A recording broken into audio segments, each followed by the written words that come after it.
Alhamdulillahilladzi hamdan nudriku bihi 'azamatal hamidi wal mahmudi wal liwa'il ma'budi wal haudil mawrud. Asyhadu annahu Allahul ladzi la ilaha illallah wahdahu la syarika lah. Wa asyhadu anna sayyidana Muhammadan 'abduhu wa rasuluhu la nabiyya ba'dah. Allahumma salli wa sallim ala sayyidina Muhammadin miftah babi rahmatillah. Adada ma fi ilmillah. Salatan wa salaman daimaini bidawami mulkillahi wa ala alihi wa sahbihi wa mawalah amma ba'du. Hadratil ulama'il kiram wa asatidatil muhtaramin yang mendampingi kami, Sadana Syarwani Al-Fantuni, alhamdulillah setia beliau di majlis ta'lim Darun Najah. Setiap beliau hadir dari zaman almarhum dan bahkan dari sebelumnya sudah ada ikatan antara beliau dengan keluarga-keluarga almarhum yang ada.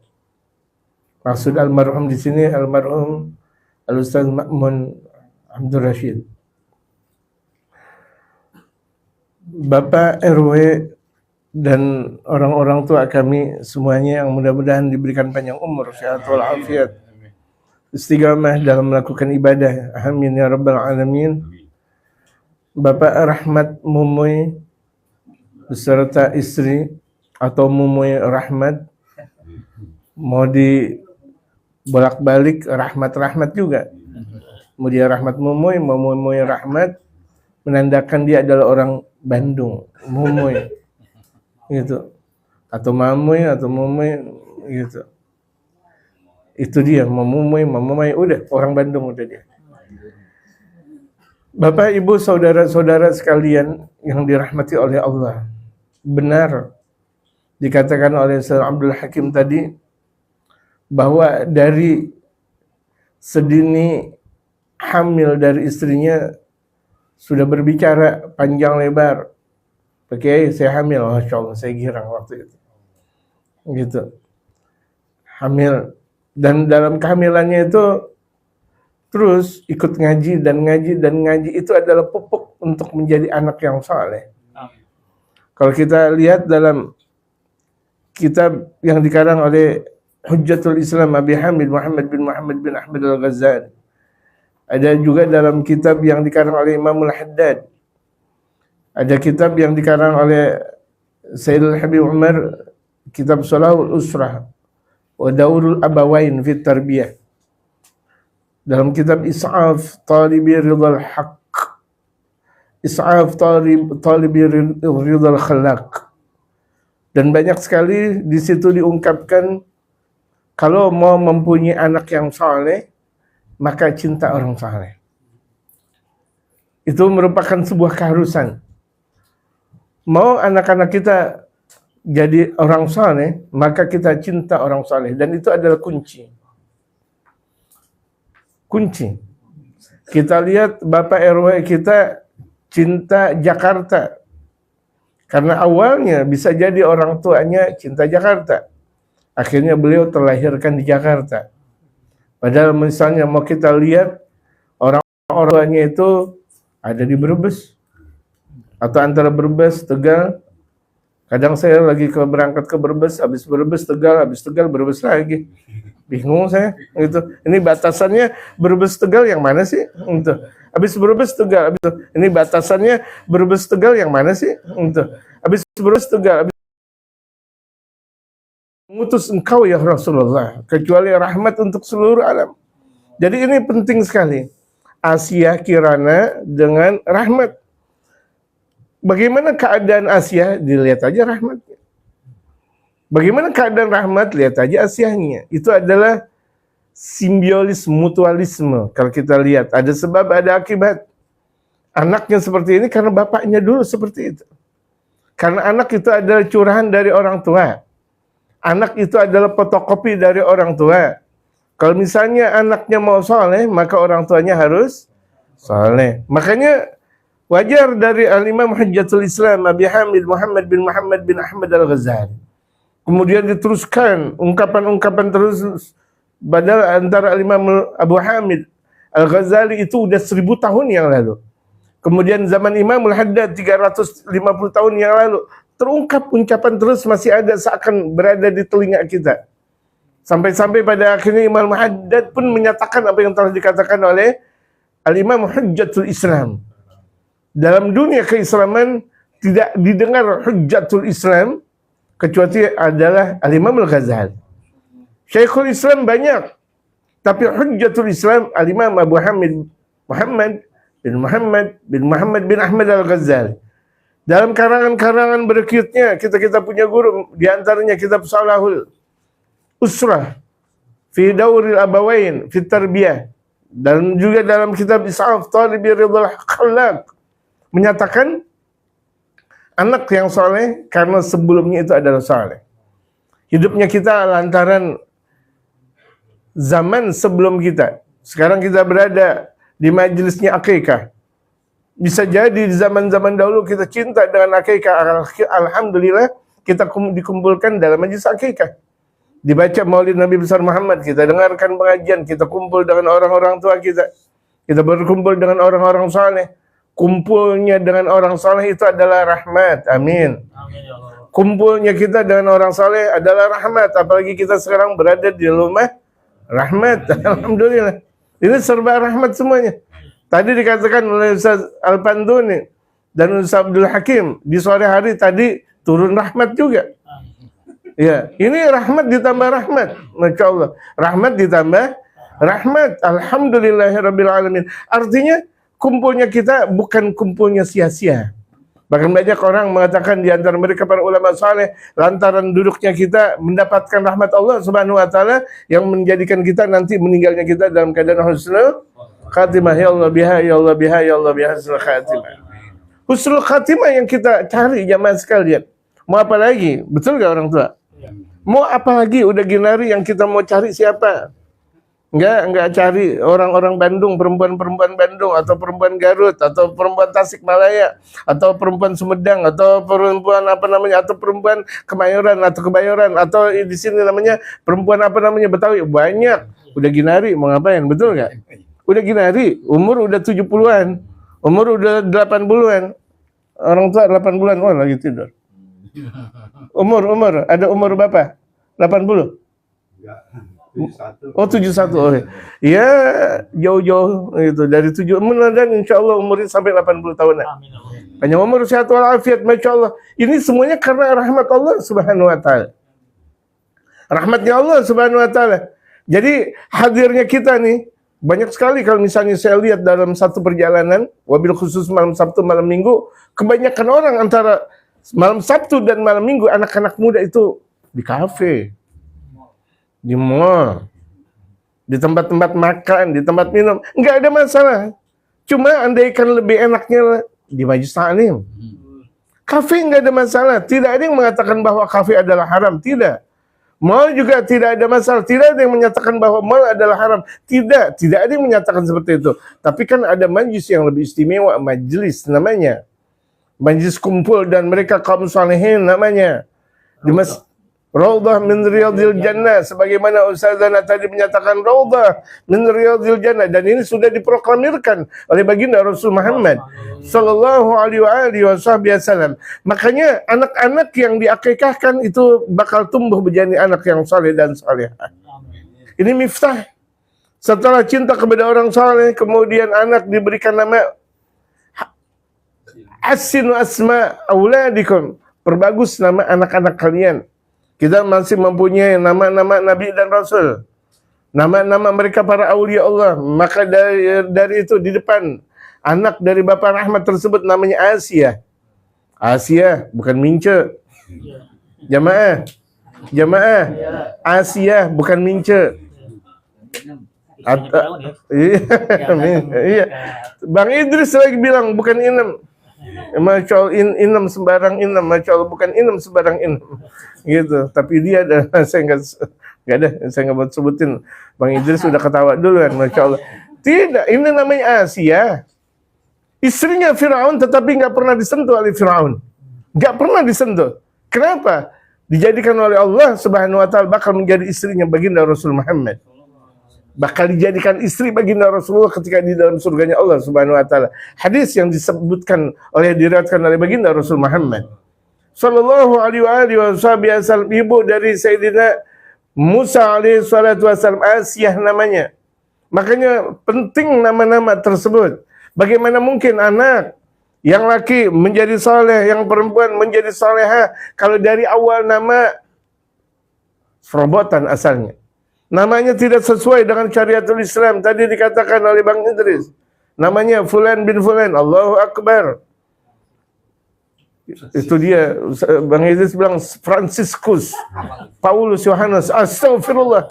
Bagaimana mungkin kalau kita sebut Kiai Haji Franciscus, Al-Alimul Alama Franciscus, kemudian Al-Alimul Rabbani Franciscus. Ada nggak? Yang ada Franciscus menjadi nama Ahmad. Yang ada Franciscus menjadi Sarwani, Masya Allah. Ya kan? Menjadi Franciscus namanya Muhammad. Ganti nama. Kenapa? Itu adalah nama kebesaran baginda Nabi besar Muhammad sallallahu alaihi wasallam. Namakan anak kalian bi Ahmad wa Muhammad wa Mahmud dalam sabda Rasulullah. Wa bi Abadillah dengan nama Abdullah, Abdurrahim, Abdurrahman dan sebagainya. Itu adalah nama-nama keagungan yang diberikan oleh Allah Subhanahu wa taala untuk umat baginda Nabi besar Muhammad sallallahu alaihi wasallam. Jangan jauh nama-nama anak-anak kita dari apa yang telah disebutkan oleh baginda Rasul. Kunci surga. Kunci surga, mendapatkan kunci surga la ilaha illallah Muhammadur Rasulullah. Bagaimana mungkin mendapatkan kunci surga la ilaha illallah Muhammadur Rasulullah sementara anak-anak kita sembarang nama? Bahkan sebagian orang lebih cinta dan lebih girang kalau anaknya kalau dilahirkan di bulan Januari namanya Januar. Februari siapa namanya? Febrianto, Febrianti. Kemudian Maret namanya siapa? Mary Barcelona, Masya Allah. Kemudian April, Masya Allah, Masya Allah. Kemudian kalau misalnya ketika hujan turun gimana dong? Terlahir istri kita, kemudian ketika hujan turun, apa namanya? Motor. Kalau misalnya kira-kira itu geledek datang, itu namanya Guntur. Atau geledek, akhirnya disebut dengan Jaka Geledek. Kemudian siapa dong ini? Kita punya nama yang sebagaimana disabdakan oleh baginda Rasul. Nama itu adalah dan doa, dan nama bakal bisa mencerminkan syafaat kita nanti di dunia dan akhirat. Doa. Berapa banyak orang apes tapi namanya baik, namanya Ahmad. Akhirnya tuh namanya Ahmad awalnya tukang nyolong ayam. Judinya judi kuat. Nauzubillah, giliran meninggal dunia husnul khatimah juga. Nama Ahmad namanya. Nama Muhammad namanya, ini banyak sekali tercermin dalam kisah dari orang-orang terdahulu. Orang-orang terdahulu ada yang namanya Ahmad. Tapi kerjaannya maksiat judi setiap malam. Perempuan setiap malam. Apapun perbuatan maksiat dia juga sudah jalankan. Mau masuk Ramadan dia taubat. Kenapa? Tuh malaikat ngadu kepada Allah. Ya Allah, ini namanya Ahmad kok belum taubat ya Allah? Lantaran namanya Ahmad, Allah Subhanahu wa taala berikan hidayah. Dia bakal taubat kepadaku sebelum dia memasuki bulan suci Ramadan. Namanya siapa? Ahmad. Mau Ahmad Kosasi boleh. Mau Ahmad siapa kek boleh. Mau ongkos dikasih juga nggak ada masalah. Ongkos dikasih dari siapa juga nggak masalah. Mau Kosasi kek, mau apa semuanya nggak ada masalah. Yang penting nama awalnya adalah Ahmad. Iya, jangan lupa, jangan kita malu nama-nama anak-anak kita dengan nama Nabi besar Muhammad sallallahu alaihi wasallam. Nama adalah doa, cerminan ketika kita cinta kepada Nabi Muhammad. Anak-anak kita nama-namanya Nabi besar Muhammad, para sahabat, para aulia, para ulama. Bagaimana Masya Allah anak-anak kita yang namanya Ghazali, Al-Imam Hujjatul Islam, Abi Hamid Muhammad bin Ahmad Al-Ghazali. Kenapa? Orang tuanya mengharapkan ada generasi Al-Imam Al-Ghazali pada zaman sekarang. Contoh. Jadi ini keagungan akikah. Jadi akikah itu nama, kemudian dari simbol keagungan. Kemudian kenapa dipotong rambut sunnatul Rasul Muhammad? Nanti rambutnya kemudian ditimbang. seberapa berat timbangan tersebut, maka disedekahkan berbentuk emas. Emas tersebut diberikan untuk siapa? Majelis, boleh. Masjid, boleh. Majlis ta'lim, boleh. Emas. Kok kenapa emas? Sunnatul Rasul Muhammad. Karena agama itu adalah mengikut baginda Nabi besar Muhammad. Kenapa enggak uang? Tidak. Rasulullah menyatakan emas. Kenapa tidak berlian? Tidak. Baginda Rasulullah menyatakan emas. Kenapa tidak yang lain? Tidak. Kenapa? Karena baginda Rasul menyatakan emas. Inilah simbol ketika kita hidup, kita ikuti baginda Rasul Muhammad sallallahu alaihi wasallam. Kemudian kenapa dalam akikah kita pakai hewan kambing? Itu tadi dikatakan oleh guru kita bahwa kalau perempuan satu, kalau laki adalah dua. Dari baginda Rasul Muhammad.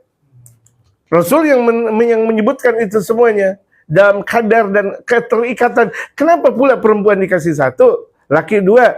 Tanggung jawab yang bakal diderita oleh kaum laki-laki, walidzakari mithlu hadzil unthayain. Itu falsafah keagamaan yang telah diungkapkan oleh baginda Rasulullah. Itu masuk semuanya dalam masyarakat komunitas yang ada. Yang disebut dengan masyarakat komunitas muslim. Mau dia berada di pedusunan, mau dia berada di pedesaan, mau dia berada di perkampungan atau bahkan di perkotaan, semuanya sama. Umat baginda Nabi besar Muhammad. Nah kalau misalnya udah dari satu nama baik, maka seluruh pergolakan dan kehidupannya bakal insya Allah menjadi baik. Kenapa? Dari sumber nama yang benar. Diakikahkan sebagaimana dikehendaki oleh baginda Rasul. Bahkan baginda Rasul sendiri yang mengakikahkan Sayyidina Hasan dan Sayyidina Husain. Agar Rasul sallallahu alaihi wasallam kabikain. Rasul yang mengakikahkan Sayyidina Hasan dan Sayyidina Husain berapa? Kabikain. Dua kambing kibas dengan tangan yang mulia beliau berkorban, artinya untuk akikah dari kedua cucu beliau baginda Rasul Muhammad sallallahu alaihi wasallam. Jamaah sekalian, karena ini malam Bapak Rahmat atau yang disebut dengan Mumuy Rahmat atau Rahmat Mumuy ngambil jatah pengajian, saya juga nggak boleh berbuat zalim. Makanya tadi Ustazana Sarwani menyatakan bagaimana ceramah atau baca kitab, saya bilang dua-duanya karena emang malam ngaji gitu. Saya nggak mau menghilangkan tradisi pengajian, saya nggak mau menghilangkan tradisi. Saya ingat saya punya guru Malam Syafi'i Azami, padahal waktu itu maulid besar, beliau ngaji aja. Bodo amat yang mau keluar atau enggak, yang penting ngaji. Insyaallah itu Malam Syafi'i Azami. Waktu ngaji, habis itu maulid sebagaimana biasa. Emang waktunya ngaji. Ya. Saya mengikuti sebagaimana tradisi dari mereka para ulama. Saya punya guru Al-Habib Umar di Tarim, sama waktunya ngaji walaupun itu adalah maulid besar, tetap ngaji adalah ngaji. Bahkan yang lebih apa namanya, lebih luar biasa lagi. Kenapa sih? Mati kok. Oh. Oh iya. Sampai putrinya yang dinikahkan waktunya ngaji. Oh, insya Allah. Waktunya ngaji. Habis itu acara aja lagi. Gitu. Ya ini saking artinya apa? Saking mendalamnya arti pengajian. Mudah-mudahan kita seperti itu. Amin. Amin. Kita punya acara kawinan antara habis maghrib dan isya lupa baca rotib. Justru antara maghrib dan isya kebanyakan orang pada datang. Padahal tuh antara maghrib dan isya waktu turunnya rahmat. Rahmatnya Allah Subhanahu wa taala turun dua kali. Di waktu pagi dan di waktu sore. Di waktu pagi, kenapa ada pengajian pagi? Itu ada subuh, itu ulama-ulama menggelar waktunya pengajian. Kenapa? Oh, rahmat Allah turun. Rezekinya Allah secara zahir itu turun antara subuh dan zuhur. Kemudian rezeki batin, kenapa banyak mereka para ulama mengadakan pengajian habis asar sampai maghrib sampai isya, namanya rauhah. La rauhatun fi sabilillah khair minad dunya wa ma fiha. Itu pengajian rauhah. Pengajian sore itu lebih istimewa di sisi Allah daripada dunia beserta isinya.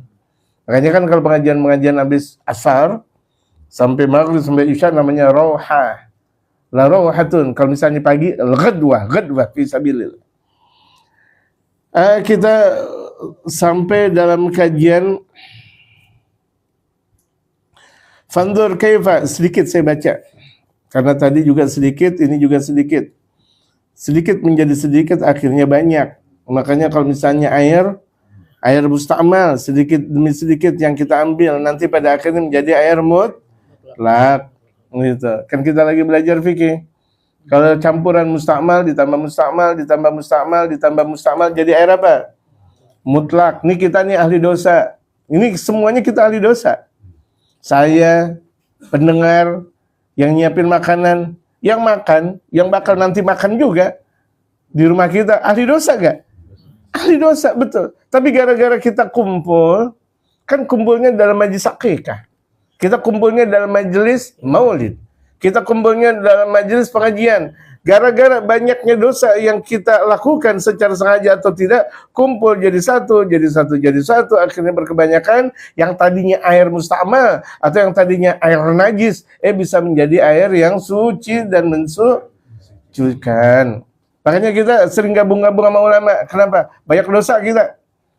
Betul jemaah? Banyak dosa kita. Udah gabung aja dulu, gabung sama ulama.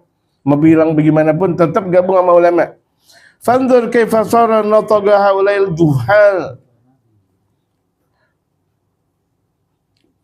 Fanzur kaifa sara natgu haulail juhalil mutarassimina adarru 'ala an-nas min sukutihim. Nah, kita lihat. Wa sayati fi ma ba'da mazid syarhin fi ahwalil juhalil mutarassimina al-mutasyabbihina bil ulama'i fi dhahiri ahwalihim ma'a iflasihim an haqaiqil ilmi wa taqwa. Akan datang kajian kita dikatakan oleh Imam Al-Haddad dalam kitab Ad-Da'watut Tamah. Imam Al-Haddad, Al-Habib Abdullah bin Ali Al-Haddad itu beliau satu waktu ketika beliau salat, beliau takbir Allahu Akbar. Dinding yang ada di sekitar seketika hancur dengan mendengar takbir Imam Al-Haddad. Allahu Akbar. Dindingnya ada sekitar hancur. Dan dindingnya sampai sekarang masih ada. Diperbaiki lagi. Imam Al-Haddad salat lagi. Allahu Akbar. Hancur lagi. Diperbaiki lagi. Imam Al-Haddad salat lagi. Allahu Akbar. Hancur dinding sampai sekarang. Nah sekarang udah nggak diperbaiki lagi. Udah lama baru diperbaiki. Artinya bukti konkret yang diungkapkan oleh Imam Al-Haddad masih ada. Saking kuat beliau mempunyai ikatan jiwa dengan Allah Subhanahu wa taala. Allahu Akbar. Kita lagi musim-musim Allahu Akbar. Dalam mazhab Imam Syafi'i kalau kita melihat binatang kurban, sapi, onta, kerbau, kambing yang bakal dikorban dari mulai 1 Zulhijjah sampai hari tasyrik itu sunnah takbir. Kita melihat di depan ada tukang jualan kambing. Allahu Akbar, Allahu Akbar, Allahu Akbar. Sunnah takbir. Ya, sunnah takbir. Di tanggal 1, dari mulai tanggal 1 sampai tasyrik. Imam Syafi'i menyatakan 3 hari setelah hari Idul Adha itu namanya tasyrik. Imam Malik 2 hari. 2 hari setelah tasyrik, setelah Id itu namanya tasyrik. Tapi Imam Syafi'i agak besar, agak lama, agak panjang tasyriknya. Di sisi Imam Syafi'i beda dengan Imam Malik. Gitu. Jadi kalau misalnya ngelihat tuh di tanggal-tanggal tersebut sunnah takbir. Di pasar, di mana dilakukan oleh mereka para ulama-ulama saleh, di antaranya di zaman sahabat Sayyidina Umar bin Khattab, Sayyidina Abdullah bin Mas'ud dan sebagainya, Sayyidina Abdullah bin Umar. Kalau masuk pasar di tanggal-tanggal tersebut takbir. Allahu Akbar, Allahu Akbar, Allahu Akbar, la ilaha illallah, Allahu Akbar, Allahu Akbar, walillahil hamd. Kita kalau misalnya masuk pasar di tanggal-tanggal seperti ini banyak kayak takbir. Waduh, ini ngajinya di mana nih? Padahal ini ngaji yang benar. Mengamalkan ilmu. Takbir Allahu Akbar, Allahu Akbar, Allahu Akbar. Setiap melihat kambing atau tadi yang dikatakan hewan-hewan yang bakal dikurbankan atau yang diperjualbelikan tuh di jalanan, sunnah takbir. Allahu Akbar, Allahu Akbar, Allahu Akbar, la ilaha illallah, Allahu Akbar, Allahu Akbar, walillahil hamd. Ini amalan yang paling istimewa. Ini lihat Dzulhijjah. Jangan samakan dengan yang lain. Dzulhijjah, orang melakukan kebaikan Dzulhijjah, ma ba'da mazid syarhin fi ahwalil juhal. Bakal ada banyak penjelasan itu di sebahagian orang-orang bodoh. Orang bodoh, asalnya bodoh dia. Al-mutarassimin al-mutasyabbihin bil ulama, tapi pakaiannya ulama. Orang bodoh ngaku-ngaku ulama. Orang bodoh ngajarin ngaji banyak, nggak punya ilmu tapi ngajarin ngaji, nggak punya ilmu tapi seakan-akan ustadz, nggak bukan ulama dia, bukan ulama tapi seakan-akan kiai, ngaku-ngaku habib dan sebagainya, walaupun dia habib. Itu banyak di zaman sekarang, gitu. Nggak mampu menjadi guru, akhirnya dia mimpin majelis ta'lim atau cuma sekedar salawatan, la haula wala quwata illa billahil aliyil azim. Nggak punya ilmu jamaah. Jadi orang bodoh tugasnya belajar. Orang-orang bodoh itu belajar, jangan sekali-kali ngajar. Jadi kalau misalnya orang bodoh tugasnya ngaji. Kalau dia tahu alif, ajarin alif lempeng. Kalau dia tahu ba bengkok, udah itu ajarin udah. Jangan ajarin ya, jangan kayak bebek ya. Jangan, nanti belum belajar tentangnya. Banyak nih orang, Masya Allah, banyak sekali kajian-kajian yang berbentuk bahasa Arab terjemah. Ini musibah. Ngajarin kita dengan tahu-tahu Arab terjemah di bawahnya. Nggak mampu dia. Udah, kalau misalnya nggak mampu, ajarkan Al-Quran. Ajarkan tajwid yang sekira-kira dia mampu. Dia tahu tentang sejarah Rasul, ajarkan. Jangan untuk membaca tentang kitab turas. Kitab turas bagi orang yang memahami tentang turas. Kitab tentang ilmu adalah orang yang mempelajari, yang memahami tentang ilmu. Nggak boleh. Di zaman sekarang ini banyak sekali yang seakan-akan ustadz, padahal dia bukan ustadz. Palsu. Orang Turki bilang, kali tahu. Fi dhahiri ahwalihim. Kenapa? Keramik. Ya, Masya Allah. Fi dhahiri ahwalihim, di keadaan mereka zahirnya itu seakan ulama. Ma'iflasim, padahal mereka orang merugi. Kelihatannya ulama, oh cium tangan saya, cium tangan, padahal Allahu Akbar.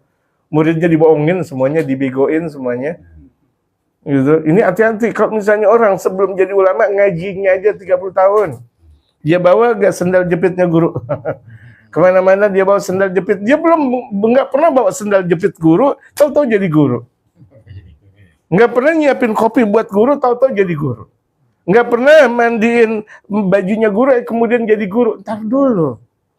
Al-Khadim, man khadam gudam. Dalam Maghalatul Arab dikatakan, banyak dulu dia berguru, dekat, dan dia harus tahu tentang hakikat guru. Bagaimana mungkin dia nggak kenal guru, kemudian dia tahu-tahu mau jadi guru. Sekarang orang kuliah, keluar dari kampus, tahu-tahu jadi guru. Ntar dulu. Yang kau pelajari di kuliah itu tidak dengan bersanad, tidak dengan keagungan ilmu, tidak dengan talaki. Kuliah cuma sekadar dapat tek, nggak ada sanadnya. Walaupun dia S1, S2 atau bahkan S3 atau S4 atau S lilin aja, ya kan? Nggak ada sanadnya. Beliau Masya Allah gitu, S2 Masya Allah, MPD. Mau punya 2 dong. Bener ya, mau punya 2. Berani gak? Enggak. Permasalahan bilang mau punya 2 tapi nggak berani. Waduh, gitu. Beraniin aja dulu. Oh, ini takut juga. Ini yang ngomong ini. Udah direkam. Masya Allah. Tuh udah direkam tuh. Saya nggak tanggung jawab ya. Ini kena. Oh, Masya Allah. Ya, bisa ini orang tua di dalam, Masya Allah. Pokoknya kalau masih ada orang tua, anget pengajian, amin. Mudah-mudahan orang-orang tua kita semuanya panjang umur, sehat walafiat. Pokoknya kalau ada orang tua, adem semuanya. Nggak bakal yang tadinya, carut-marut, nggak bakal mungkin. Didoain. Minimal disembur tuh, yang tadinya ada permasalahan nggak jadi masalah. Anak muda kalau udah disembur sama orang tua, adem semuanya. Betul gak anak muda? Makanya penting yang hormatin orang tua. Gitu. Ini lagi permasalahan. Ma'iflasi ma'an haga'il ilmi wa taqwa. Padahal nggak punya ilmu dan takwa. Nggak punya ilmu. Nggak punya takwa. Jadi guru. Guru apa nanti pada akhirnya? Nggak punya adab, nggak punya akhlak. Nggak punya ilmu. Kok jadi guru? Nggak boleh. Nggak boleh. Wa ikhfagihim min badai'id dini wal huda, dan rusaknya mereka dari peranan agama dan petunjuk. Artinya nggak punya agama, orang nggak punya agama, bagaimana mengajarin agama? Orang nggak bisa berenang, ngajarin berenang. Bagaimana, Mbak? Kelelep. Orang nggak bisa berenang, ngajarin berenang. Saya dulu masih kecil, Allahu Akbar. Nyesel banget. Teman saya, kanyut sampai meninggal dunia. Kenapa? Emang karena saya juga nggak bisa berenang. Masih kecil tuh, saya mau nyelamatin teman. Nanti saya bakal kanyut juga. Besok di rumah saya, innalillah dengan gambar bendera kuning, nggak ada Muhammad Ghazali nanti. Pada akhirnya saya ngeri dah tuh, serem. Artinya nih, orang yang nggak bisa berenang jangan ngajarin berenang, mati bareng-bareng. Sama orang yang nggak tahu tentang agama jangan ngajarin agama. Dalam istilah orang Betawi Kebayoran, PA bareng. Ya, ya dalam istilah orang Betawi Kebayoran, PA bareng, gila bareng, nggak boleh. Jadi ini adalah agama. Orang yang belajar bahasa Inggris baru dia ngajarin bahasa Inggris. Makanya tadi Ustaz Sarwani bahasa Inggrisnya Masya Allah sama matematikanya. Masya Allah. Saya nggak bilang apa-apa, yang penting Masya Allah. Gitu. Min ta'ifil maghrurin, padahal dia adalah orang-orang yang tertipu. Orang tertipu ngajarin agama. Ini banyak sekali di zaman sekarang. Di akhir-akhir zaman. Nggak punya ilmu tapi ngajarin agama. Dan bahkan seakan-akan dia ulama. Seakan-akan dia ustaz. Kalau nggak dihormati marah. Nama saya Ustaz. Ente jangankan Ustaz. Jadi santri aja nggak layak. Jadi santri nggak layak. Bagaimana mau jadi Ustaz? Gitu. Jadi santri. Ngaji aja 30 tahun. Setiap siang tuh, setiap pagi, kalau pesantren tadi saya ngomong sama orang tua kita nih, kalau santri di Jawa Timur, itu tadi makan apa tadi? Ketan sama kopi pahit, emang nggak punya duit, bagaimana mau beli gula? Itu ketan udah sehari-hari. Habis itu baca-baca, itu siang kalau dapat makanan, alhamdulillah. Kalau enggak sampai sore. Kalau enggak ya udah, cuma sekedar satu pagi doang tuh dia makan. Tapi jadi santri, 30 tahun ngaji, alhamdulillah awet. Berkah gak jamaah? 30 tahun cuma makannya ketan dan kopi pahit. Kalau kita, Masya Allah, di negeri kita, di Betawi dan sebagainya, makan mulu, jadi santri gendut. Lucu banget. Jadi persyaratan jadi santri aja susah. Galil akal, galil syurab, galil kalam. Makan sedikit, minum sedikit, ngobrol sedikit, dan tidur juga sedikit. Itu yang namanya santri. 30 tahun. Ada yang sanggup jamaah? Jamaah ada yang sanggup gak? 30 tahun jadi santri, belum jadi wakilnya santri, belum jadi calon ustaz, belum jadi ustaz, belum jadi kiai. Kalau di Jakarta beda antara kiai dan ustaz. Kalau yang sudah membahar, yang sudah membaur tentang keilmuan multidisipliner, kekuatan ilmu agamanya, baru disebut dengan seorang kiai. Nggak harus dia langsung jadi khotib Jumat kemudian dipanggil kiai. Nggak bisa, gampang sekali. Nah ini kesalahan umat. Di antara kesalahan umat, yang bukan ustaz dipanggil ustaz, yang bukan kiai dipanggil, padahal mereka adalah orang yang tertipu. Alladzina gharratuhumul hayatud dunya, yang mereka tertipu dengan kehidupan dunia. Waduh, makin lama makin pedes nih bacaan Imamul Haddad. Jamaah? Ini Imamul Haddad ucapan makin malam makin pedes. Jangan deh, udah sampai sini aja dulu. Kita semuanya belum pada makan. Nanti, waduh, pedes-pedesan ini semuanya, Masya Allah. Nanti kita ketemu ngaji lagi di Darun Najah. Gitu, kalau kita mau ngerujak pedes-pedesan ini, ngaji lagi 2 minggu lagi, Insya Allah di Masjid Majelis Talim Darun Najah. Kita sambungin. Itu sering Al-Ustaz Mukhtar almarhum ikut bareng dengan kita. Gitu. Kemudian apalagi sih Ustaz Ma'mun, alhamdulillah beliau sebagai tuan rumah, pendiri majelis taklim tersebut, dan alhamdulillah diikuti oleh Bapak Rahmat. Alhamdulillah, dimulai dari, saya ingat masih ziarahnya Bapak Rahmat ke Syekh Syarif Hidayatullah Sunan Gunung Jati, Masya Allah, Masya Allah, dan sampai sekarang Insya Allah awet. Gitu, awetnya sampai nanti anak berketurunan Insya Allah. Dan semoga kita semuanya niat untuk selalu mencari ilmunya Allah Subhanahu wa Ta'ala. Amin. Orang kalau masih niat ngaji, meninggal dunia husnul khatimah. Niatin. Orang masih niat ngaji, meninggalnya husnul khatimah. Minimal kayak gitu. Allahu Akbar. Kalau misalnya ngajinya rutin, nah nanti surganya dia mau pilih. Pilih Firdaus, wah Allah, surga Firdaus. Suruh dia pilih, alhamdulillah. Itu kan luar biasa. Ini keutamaan ngaji. Kumpul aja dulu, insya Allah. Namanya udah kumpul, insya Allah Allah berikan keberkahan. Amin ya Rabbal Amin. Demikian, kembali kepada Ustaz Dana Fantun. Karena saya juga kangen memang untuk mendengarkan bait-bait kepantunan yang beliau miliki. Itu nanti jamaah cuma bilang cakep aja. Pokoknya nggak ada yang bilang jelek, cakep gitu aja. Ngomong-ngomong cakep, ngomong-ngomong cakep. Jangan kebanyakan, habis itu doa. Karena orang tua kita bakal baca doa. Yang penting cakepnya mau berapa cakep ke insya Allah. Ustazana Sarwani Al-Fantuni. Insya Allah semuanya Amin. Apa Bang Idris tadi bilang? Oh iya, habis itu doa dari Bapak Rahmat gitu. Oh iya, pokoknya anak